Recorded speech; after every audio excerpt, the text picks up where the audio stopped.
오늘은 나를 사랑하느냐 하는 제목으로 하나님 말씀을 함께 보고자 합니다. 요한복음의 마지막 장이 21장입니다. 오늘 읽은 것이 요한복음의 21장의 후반부 맨 마지막 부분입니다. 이 요한복음 21장은 베드로를 직접 다루고 있습니다. 근데 베드로는 12제자 중에서도 리더였습니다. 리더였는데 리더답지 못한 행동을 여러 번 했던, 순종하지 못하는 행동을 했던 리더였습니다. 우리가 잘 알지만 베드로는 예수님을 모른다고 소곤소곤 얘기한 게 아니라 공적으로 대놓고 나는 저 사람을 모른다, 각각 세 차례씩 주님을 부인하였습니다. 그는 자신이 약하고 부족하다고 느꼈을 것이며 죄책이 분명히 있었을 것입니다. 그래서 예수님께서 여러 번 베드로를 책망하셨습니다. 베드로는 주님의 사역에 있어서 정말로 흔들리는 것을 봅니다. 이리 갔다 저리 갔다. 근데 오늘 본문 요한복음 21장 15절부터는 베드로를 다시 부르셔서 회복하고 베드로가 예수님을 처음 만났을 때 주셨던 하나님의 사역을 다시 맡기시는 내용입니다. So today's story, the half of the chapter 21 of John is a story about Peter, 베드로. The Lord Jesus called him and he is restoring him. 그래서 맨 처음에 예수님 만났을 때 어떤 일이 있었느냐? 마태복음 4장 18절부터 20절에 갈릴리 해변에 다니시다가 두 형제, 곧 베드로라는 시몬과 그 형제 안드레가 바다에 그물을 던지는 것을 보시니 그들은 어부라. 말씀하시되 나를 따라오너라, 내가 너희로 사람을 낚는 어부가 되게 하리라 하시니 곧 그들이 그물을 버려두고 예수님을 따르니라. 이것이 예수님을 따르겠다고 모든 것을 버려두고, 직업도 버려두고 그물도 그 자리에서 버려두고 예수님을 따랐던 첫사랑이었습니다. 그래서 이 모든 것을 집어치우고 버리고 예수님을 따른 지 이제 3년이 좀 지났어요. 3년이 좀 지난 시점에 베드로는 어부인 다른 친구들을 데리고 갑니다. 야, 우리 다시 물고기 잡으러 가자. 우리가 어부가 아니냐. 물고기 잡으러 다시 가자. 요한복음 21장 전반부입니다. 3절에 시몬 베드로가 나는 물고기 잡으러 가노라 하니 그들이 우리도 함께 가겠다 하고 나가서, 그것은 제자들에 대한 주님의 뜻이 아니었습니다. 베드로는 지도자이고 그는 회복되어야 됩니다. 하나님께서는 이 베드로라고 하는 예수님을 강력하게 부인한 적이 있고 인내성도 없고 충동적인 지도자에 대한 매우 중요한 계획이 있으셨습니다. 그런데 오늘 주시는 말씀은 베드로에게만 주시는 말씀이 결코 아닙니다. 모든 믿는 사람들, 예수 그리스도를 따르고자 제자가 되고자 하는 사람들, 주님을 섬기고자 하는 모든 사람들이 충성하라는 부르심입니다. 베드로는 이런 부르심에 아주 좋은 본보기입니다. 왜냐하면 베드로의 모든 실패가, 우리가 베드로가 어떻게 했는지 복음서에 쭉 보다 보면은 어떻습니까? 참 한심하구나. 그런데 그것이 나를 두고 하는 겁니다. 내가 한심하구나. 아시겠습니까? 왜냐하면 베드로의 모든 실패가 우리의 삶을 그대로 반영하고 있기 때문입니다. 근데 베드로는 우리를 참 좋아해요. 저도 베드로가 너무 좋아서 내 이름을 베드로 피터라고 짓지 않았습니까? 왜 너무 좋으냐면 너무 같아요, 우리하고. 예. 무슨 동떨어져 가지고 뭐 아주 슈퍼 파워를 가지고 무슨 헌신하고 아니에요. 막 부인하고 막 바다에 뛰어들고 야 우리 가자. 다시 우리 집어치우고 물고기 잡으러 가자. 얼마나 사랑스럽습니까? 자신을 과대평가하고 내 믿음이 이 정도니까 이렇게 된다. 또 유혹 그까지 가면서 유혹을 또 과소평가합니다. 그는 자신이 주님께 헌신했다고 생각하였습니다. 어떤 시련과 유혹이든지 승리할 것이라고 생각하였지만 그는 할 수 없었습니다. 심지어 베드로는 예수님의 부활을 두 눈 뜨고 직접 보았던 제자인가 아십니까? 예수님이 부활하신 것을 두 눈으로 두 차례나 보고 오늘 본문 21장 전반에는 뭐예요? 세 번째 지금 보고 있는 거예요. 예수님을. 그런데 여전히 깨어진 모습이에요. Even though Peter have seen Jesus Christ after resurrection for 3 times, he still has been broken. He is like us. 그러나 예수님께서 그를 다시 부르시고 그와 함께 나머지 제자들도 예수 그리스도의 사역으로 돌이키십니다. 그들은 이제 얼마 안 돼요. 예수님이 약속하신 대로 성령님의 권능을 받고 세상을 완전히 뒤집어 놓은 오늘날까지 우리가 프레즈원에서 지금 이렇게 예배드리는 이유가 그들이 세상을 뒤집은 것이 2000년이 지나도록 내려왔기 때문에 우리가 오늘 모인 이유가 되는 거예요. 완전히 뒤집어 놓은 거예요. 그들은 부르심에 헌신하여야 했습니다. 그리스도를 사랑하라는 부르심, 그리스도를 위하여 희생하라는 부르심, 무슨 일이 있어도 그리스도를 따르라는 부르심에 헌신하여야 합니다. 이것이 제자 된다는 의미입니다. 제자 되는 것이 내 삶의 소망입니다. 그것이 얼마나 상당히 아름답게 보이십니까? 거기에는 엄청난 의미가 담겨 있습니다. 사랑과 희생과 순종은 결코 쉽지 않습니다.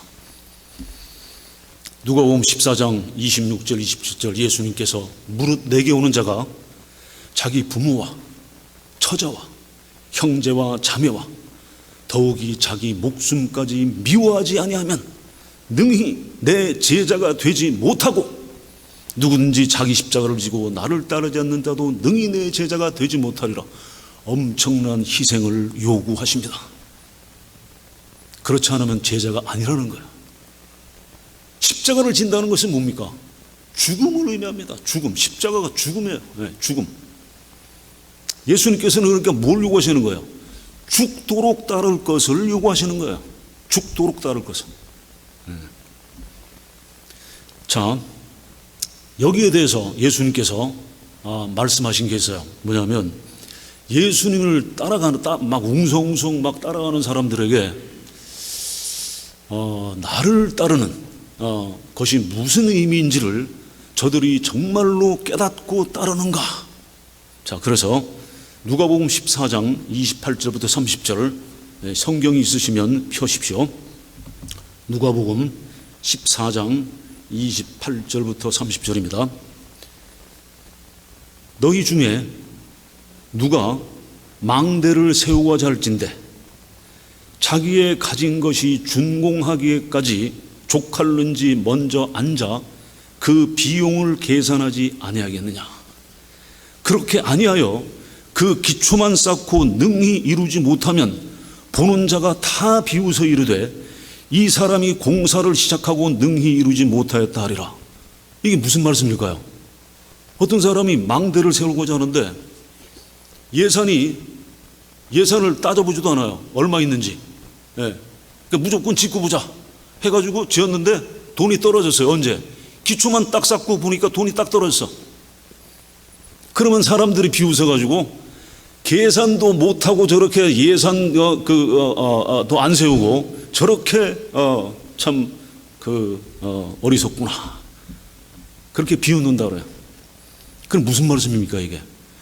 바로 우리가 예수님을 따라가는데 얼마만한 값을 치러야 되는가를 알아야 돼요. 네. 치러야 할 값이 얼마인지 우리는 계산을 해봐야 돼요. 그래서 그 치러야 할 값이 값을 혼동해가지고 내 주머니에 있는 조그만 돈 이걸로 되겠지. 그걸로는 턱도 없단 말이죠. 뭐야? 그 값은 우리의 생명일 수 있습니다. 생명. 그런데 우리가 이토록 헌신할 수 있는 이유는 무엇일까요? 왜 이렇게 예수님께 헌신해 주실까요?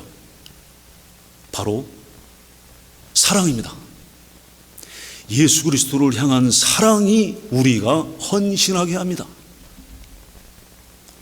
자, 그런데 사람들 사이에서도 희생적인 사랑이 있지 않습니까?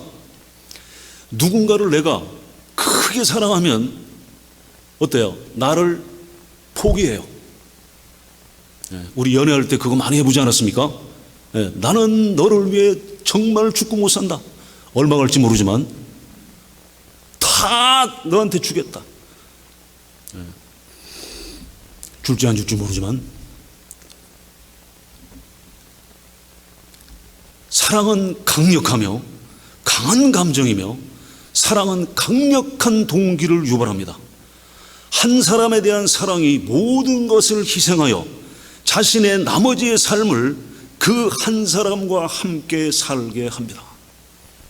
그런데 그 사랑이 세상적인 부정적인 곳으로 향하면, 그 사랑이 세상적인 곳으로, 그 강한 사랑이 향하면 가정이 파괴되고 마약 중독이 일어나고 자살이 일어나고 살인이 일어납니다.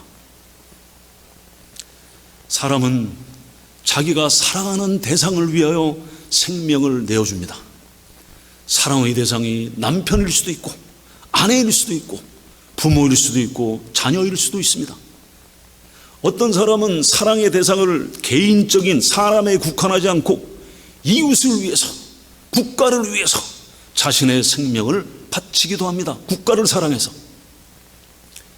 그래서 요한복음 15장 13절에 예수님께서 사람이 친구를 위하여 자기 목숨을 버리면 이보다 더 큰 사랑이 없다 하셨습니다. 사람들은 사랑 때문에 죽습니다.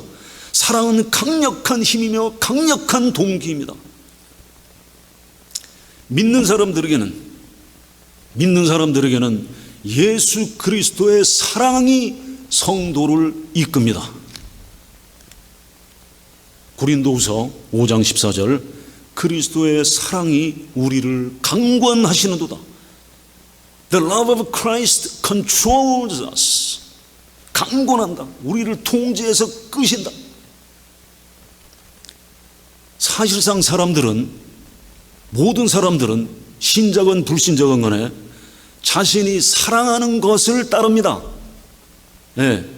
사랑의 대상이 물체일 수도 있고 사랑의 대상이 사람일 수도 있고 어떤 경험일 수도 있습니다. 사랑하는 대상이 무엇이든 간에 그것들을 따릅니다. 사랑은 다른 어떤 것들보다 강하며 강한 동기를 유발합니다. 그래서 아가 8장 6절에 사랑은 죽음같이 강하고 Love is as strong as death. 사랑은 죽음같이 강하다.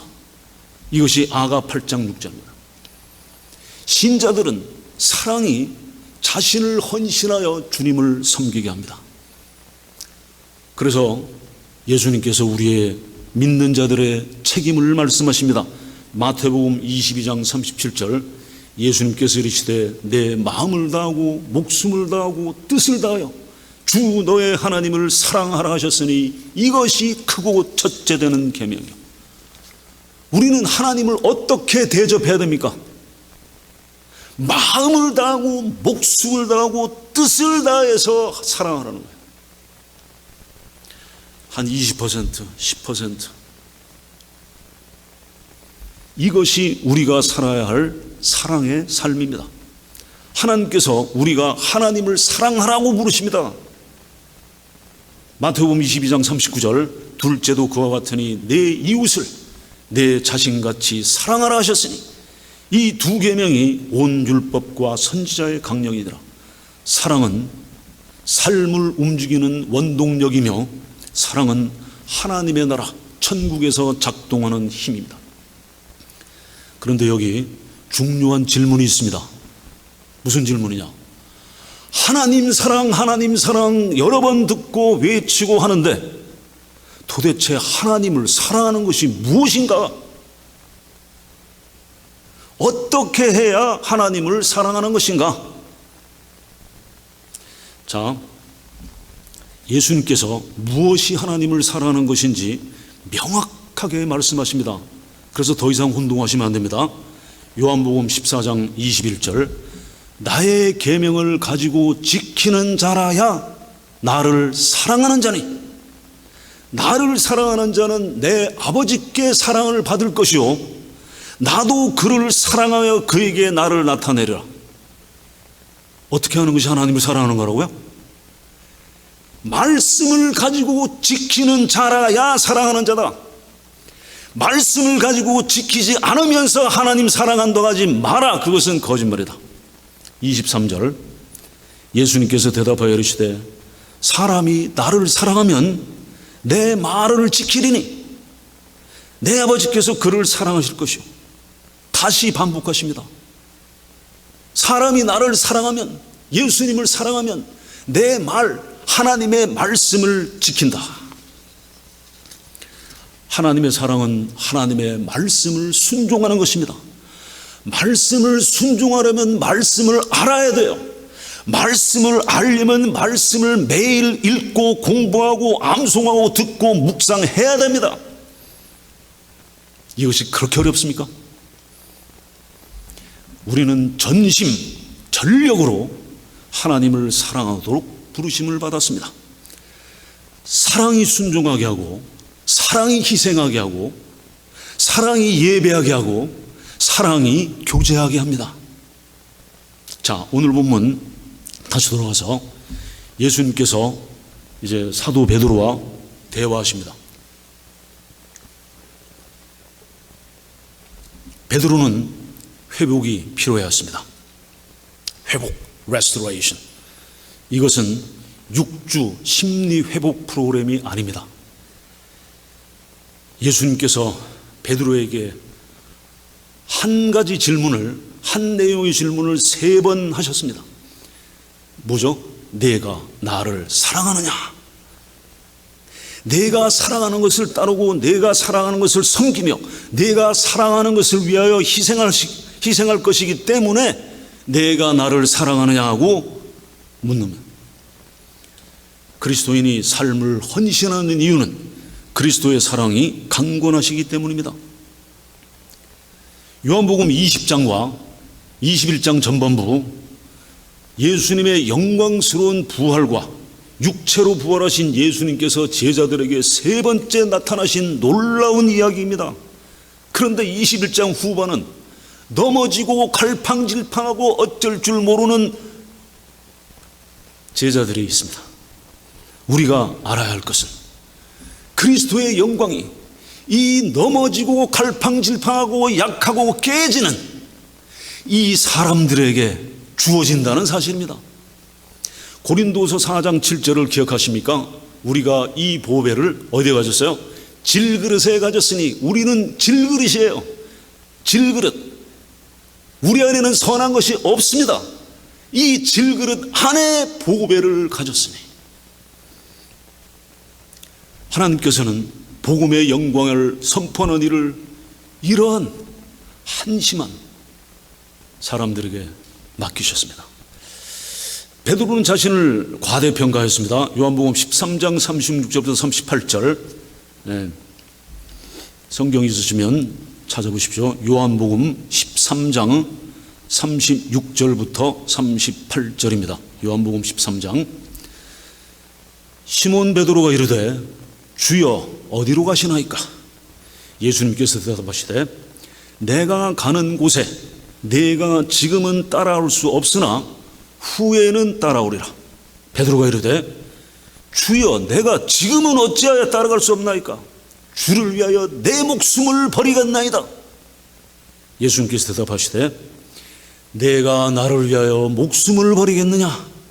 내가 진실로 진실로 너에게 이르노니 닭 울기 전에 내가 3번 나를 부인하리라. 그리고 베드로는 대제사장의 뜰, 심판장, 재판뜰에서 예수님께서 신문받던 그 추운 날 밤에 각각 3번 공적으로 예수님을 모른다고 부인하였습니다. 예수님께서 부활하신 후에는 어땠습니까? 아까 말씀드렸지만 3번째, 이미 2번 보았고 3번째는 갈릴리 해변, 디베랴 갈릴리 해변에서 또 봤어요. 그러면 베드로는 예수님께서 다시 사신 것을 눈으로 보아서 알았습니다. 그러나 베드로는 여전히 의심하고 있어요. 의심. 그리고는 돌아가서 물고기나 잡자고 하면서 다른 친구들을 또 데려갑니다. 이 시점이 오늘 본문의 시작입니다. 베드로는 혼자가 아니었죠. 요한복음 21장 2절 시몬 베드로와 디두모라는 도마와 갈릴리 가나 사람 나다나엘과 세베대의 아들들과 또 다른 제자 둘이 함께 있더니 이 제자들 모두 불순종한 겁니다. 베드로는 불순종의 본보기였어요. 자, 15절 그들이 조반 먹은 후에 예수님께서 시몬 베드로에게 이르시되, 그들은 깜짝 놀랐을 거예요. 왜? 예수님께서 그 모인 사람들 전체에게 말씀하시지 않고 뭐라고 하셨어요? 시몬 베드로를 콕 집어서 말씀하신 거예요. 그러면 고개가 전부 누구한테로 돌아가요? 베드로에게 싹 돌아가겠죠. 베드로에게 말씀하시대. 근데 베드로도 정말 불편했을 거예요. 왜? 좀 묻혀가고 싶은데 왜 나를 콕 집으실까? 그런데 예수님께서 베드로를 지목해서 내가 나를 사랑하느냐? 요한의 아들 시몬아, 내가 이 사람들보다 더 나를 사랑하느냐? 나머지 다른 제자들보다 예수님을 더 사랑하는지 물으십니다. 왜냐하면 베드로가 며칠 전에 자신이 선언했어요. 왜? 내가 목숨을 버리겠나이다. 다른 사람이 다 버릴지라도 나는 안 버리겠습니다. 그러지 않았습니까? 네. 마태복음 26장 31절부터 33절입니다. 마태복음 26장 31절부터 33절. 그때 예수님께서 제자들에게 이르시되 오늘 밤에 너희가 다 나를 버리리라. 기록된 바 내가 목자를 치리니 양의 떼가 흩어지리라 하였느니라. 그러나 내가 살아난 후에 너희보다 먼저 갈릴리로 가리라. 베드로가 대답하여 이르되, 잘 들으세요. 성경 보십니까? 베드로가 대답하여 이르되 모두 주를 버릴지라도 나는 결코 버리지 않겠나이다. 호언장담. 얼마 지나지 않아서 주님을 부인하였습니다. 그 전날에는 다른 사람들보다 예수님을 더 사랑하는 것처럼 먼저 예수님이다 하니까 바다로 풍덩 뛰어듭니다. 예수님께서 요한 아들 시몬아, 내가 이 사람들보다 나를 더 사랑하느냐 질문하신 것은 베드로를 모르셔서 한 질문이 아닙니다.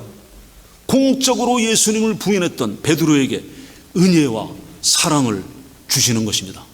우리가 인간적으로 하면 베드로가 이 정도 왔으면 이따위 제자는 이제 버려도 되겠다. 딴 사람 택하는 게 낫겠다. 그러지 않겠습니까? 은혜와 사랑을 주시는 거예요. 그렇지 않으면 예수님께서 처음부터 베드로에게 말을 걸지도 않으셨을 겁니다. 내가 사랑하느냐 하실 때 사랑은 아가페, 가장 높고 가장 깊은 사랑인 하나님의 사랑을 말씀하신 것입니다. 베드로가 대답하되 내 주님 그러하나이다. 내가 주님을 사랑하는 줄 주님께서 아시나이다. 베드로는 예수님의 전지하심, 모든 것을 아심과 모든 사람의 마음을 아시는 분인 줄 알고 있었습니다. 그래서 주님을 향한 내 마음을 주님께서 아신다고 했습니다. 그러니까 예수님께서 그러냐 참 잘한다 그렇게 말씀하지 않으시고 내 양을 먹이라. 예수님의 모든 관심은 어디에 있습니까? 예수님의 양, 예수 그리스도를 믿고 회개하고 돌아오는 예수님 안에 있는 양들의 모든 관심이 있으신 거예요. 우리는 모두 목자 아래에 있으며 예수님께서 목자장이십니다. 목사님들이 성도들을 하나님 말씀으로 먹이고 보호할 때 예수님의 양을 치는 것입니다. 목사님의 양이 아니라 예수님의 양인 것을 확실히 해야 합니다. 그래서 어떤 교회가 인원이 많든지 적든지 간에 목사님이 어떻게 하신다고 더 소문이 나면 그것은 앞뒤가 바뀐 겁니다. 목사님의 양이 아니라 예수님의 양인 것을 확실히 해야 합니다. 성도들이 내 양이라고 착각하는 순간 거기서 모든 욕심이 일어납니다. 성도들을 내 이익을 취할 존재들로 여기기 시작합니다. 베드로야, 내 어린 양을 목축하라. 가장 약하고 가장 공격받기 쉽고 길 잃고 헤매기 쉬운 내 어린 양을 너에게 맡긴다. 그들을 돌보아라. 이것이 목회입니다. 16절 또 두 번째 이르시되 요한의 아들 시몬아 내가 나를 사랑하느냐 하시니 이르되 주님 그러하나이다. 내가 주님을 사랑하는 줄 주님께서 하시나이다. 이르시되 내 양을 치라 하시고 17절 세 번째 이르시되 요한의 아들 시몬아 내가 나를 사랑하느냐 하시니 주께서 세 번째 내가 나를 사랑하느냐 하심으로 베드로가 근심하여 이르되 베드로가 근심하여 이르되 주님 모든 것을 아시오며 내가 주님을 사랑하는 줄을 주님께서 아시나이다. 예수님께서 이르시되 내 양을 먹이라. 내가 정말 나를 사랑하느냐?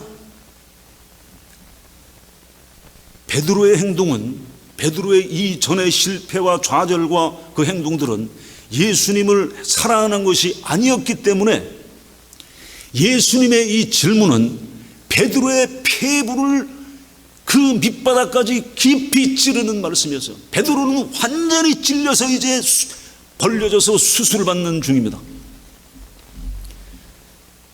주께서 세 번째 내가 나를 사랑하느냐 하심으로 베드로가 근심해서 Peter is grieved because Jesus questioned the same question the three times. 그런데 베드로가 왜 근심에 빠졌냐면 세 번 하니까 뭐가 생각나요? 세 번 부인한 것이 생각나지 않겠습니까? 얼마나 근심됐겠습니까?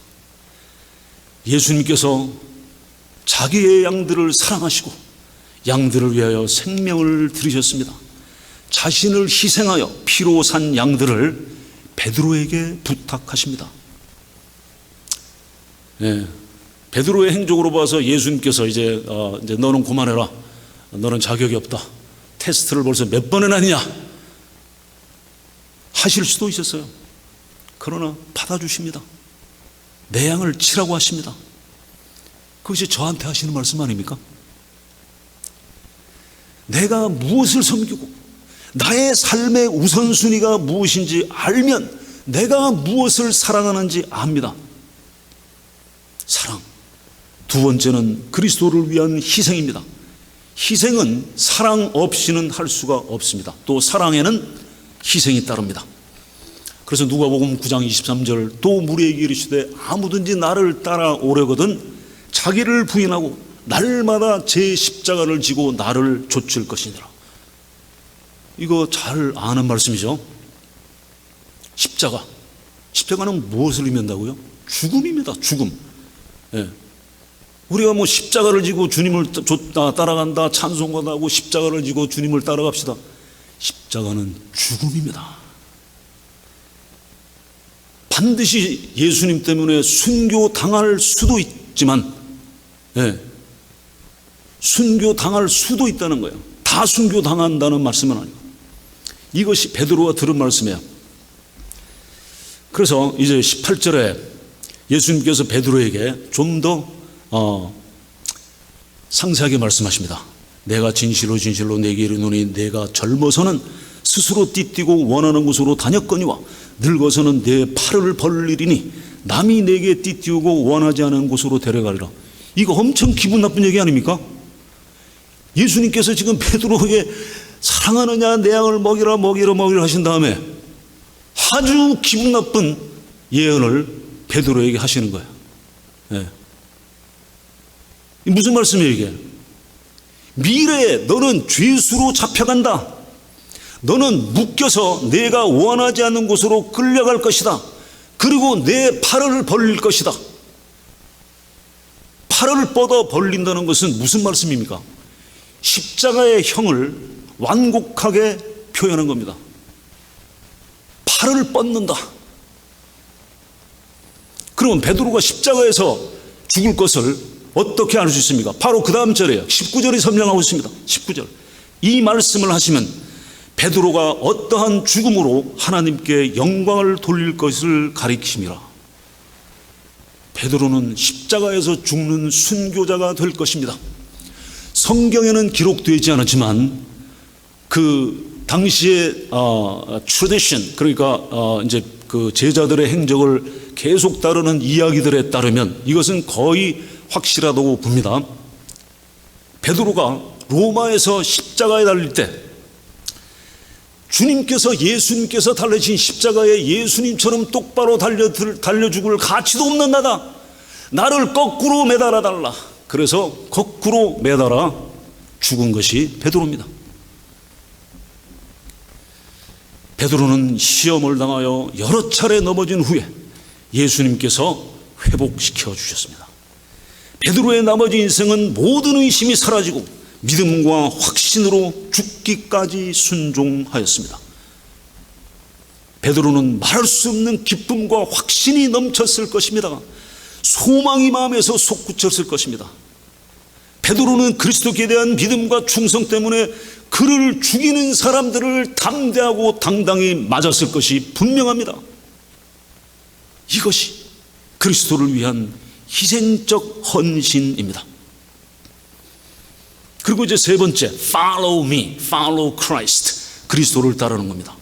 19절 후반에 이 말씀을 하시고 베드로에게 이르시되 나를 따르라 하시니, 나를 따르라 하시니 하고서 이제 그러면 베드로가 따라가야죠 해서 한두 발짝 걷다가 어떤 일이 일어나요? 돌이켜 둘러봐요. 그것이 어디 나와요? 20절. 베드로가 돌이켜 예수님께서 사랑하시는 그 제자가 따르는 것을 보니 그는 만찬석에서 예수님의 품에 의지하여 주님을 파는 자가 누구니까 묻던 자더라. 누구예요? 요한이죠. 요한복음을 쓴 요한. 네.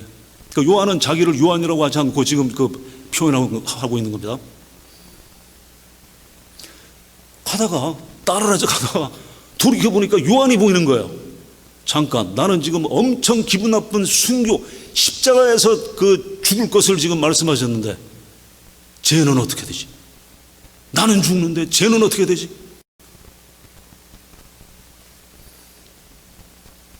베드로가 돌이켜 요한을 봅니다. 21절. 이에 베드로가 그를 보고 예수님께 여짜오되, 예수님께 물어봐요. 주님, 이 사람은 어떻게 되겠사옵나이까? 나는 지금 이 젊어서는 좀 자유롭다가 이제 늙어가지고는 완전히 나는 이제 그 묶여서 십자가에 처형되게 되는데 얘는요, 요한 얘는 뭐 별다릅니까? 그러면 베드로는 내심 나보다도 더 혹독한 예언을 해주시기를 바라지 않았을까? 그건 제 생각입니다. 천국 가서 베드로한테 물어봐야 돼요. 네. 예수님께서 대답하시죠. 22절. 예수님께서 이르시되 내가 올 때까지 그를 머물게 하고자 할지라도 내게 무슨 상관이냐? 너는 나를 따르라. What is that to you? If I remain him until I come, you follow me. 내게 무슨 상관이냐는 거야. 이 말씀이 요한이 예수님께서 재림하실 때까지 산다는 의미가 아니라 만일 그럴지라도 너하고 무슨 상관이냐 하는 거예요. 다른 사람이 어떻게 되든 너하고는 아무 상관이 없다. 다른 사람과 너를 비교하지 말아라. 너만 나를 따르면 된다. 저 사람은 그렇게 둘러보기 시작하면 하루 종일 다른 사람만 둘러보고 비교하고 속상하고 자만하고 배 아프고, 하나님께서 다른 사람에게 주신 것을 구하지 말고 하나님, 저 사람한테 저 사람이 뭐가 잘났다고 100만 달러짜리 집을 주십니까? 나한테는 왜 안 주십니까? 그러지 말고 너를 어디로 인도하든지 나를 따르라. 오늘 말씀은 저한테 100% 적용되는 말씀입니다. 잠언 3장 5절 6절 너는 마음을 다하여 여호와를 의뢰하고 내 명철을 의지하지 말라. 너는 범사의 그를 인정하라. 그래야면 내 길을 지도하시리라. 범사의 인정, 범사 everything, 모든 일에, 모든 나한테 모든 일어나는 일에 뭡니까? 나에게 주신 좋은 환경, 나에게 주신 나쁜 환경, 나에게 주신 건강, 나에게 주신 질병, 나에게 주신 온유한 사람, 나에게 주신 까칠하고 까다로운 사람, 나에게 주신 나를 기분 좋게 해주는 사람, 나에게 주신 나를 화나게 하는 사람, 나에게 주신 이 땅의 연한 몇 년 살 건지 등등등등. 너는 범사에 everything, in everything you acknowledge Jehovah our God. 하나님을 인정하라. 그건 무슨 말씀이에요? 하나님이 그렇게 하신다 그런 거예요? 하나님이 모든 것을 선하고 기쁘신 뜻대로 인도하시는 것을 믿으면 된다는 거예요. 베드로야, 요한에 대해서 걱정하지 말고 너는 나를 따르라. 그것은 나를 따르는 것은 내가 후에 십자가에 죽는 순교다. 디모데전서 4장 16절에 내가 내 자신과 가르침을 살펴 이 일을 계속하라. 이것을 행함으로 내 자신과 내게 듣는 자를 구원하리라.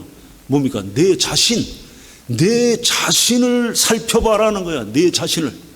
딴 사람 살피지 말고 나를 살펴봐라. 나 자신에 주의하라.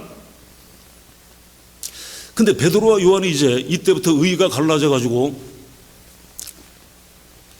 저 친구는 축복받고 나는 십자가에 앞으로 죽을 거고 기분 나빠 못 살겠다. 같이 사역도 하지 말자. 그렇습니까? 반대입니다. 사도행전을 보십시오. 사도행전 전반부에 계속 나오는, 같이 나오는 인물이 베드로와 요한이야. 베드로와 요한이 성전 미문에 올라갈세. 베드로와 요한이 제9시 기도 시간에 갈세. 둘은 정말로 가까운 주님의 사역자였습니다. 그래서 예수님께서 베드로에게 너하고 요한은 아무 상관없다고 해서 예수님께서 갈라치게 하신 것이 아닙니다. 네. 너를 위한 나의 계획을 따르라고 하신 거예요. 사실상 베드로는 십자가에 거꾸로 매달려 죽었고 요한은 베드로보다 훨씬 오래 살았습니다. 요한 1서, 2서, 3서, 요한계시록을 쓸 때까지 훨씬 오래 살았습니다. 하나님께서는 각자에게 다른 계획을 가지고 계십니다. 우리가 하나님을 사랑한다면 우리는 하나님의 선하시고 온전하시고 기뻐하시는 뜻에 순종해야 합니다. 목숨을 다하고 뜻을 다하고 힘을 다하여 하나님을 사랑해야 합니다. 우리가 베드로와 같이 넘어지고 실패했다면 회복해 주시는 이 자비의 그리스도의 부르심에 나가서 회복을 받아야 됩니다. 기도하겠습니다. 사랑과 은혜가 넘치도록 풍성하신 우리 주님께서 오늘 베드로에게 하신 말씀을 저희들에게 들려주심을 감사합니다. 저희들이 주님을 사랑합니다. 그래서 저희들이 주님을 위해서 희생하기를 원합니다.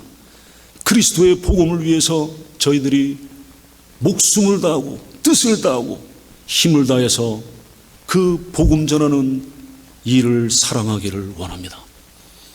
하나님께서 오늘 저의 말씀에 주신 것들이 저의 삶을 변화시켜 주시옵소서. 예수님 이름으로 기도하옵나이다. 아멘.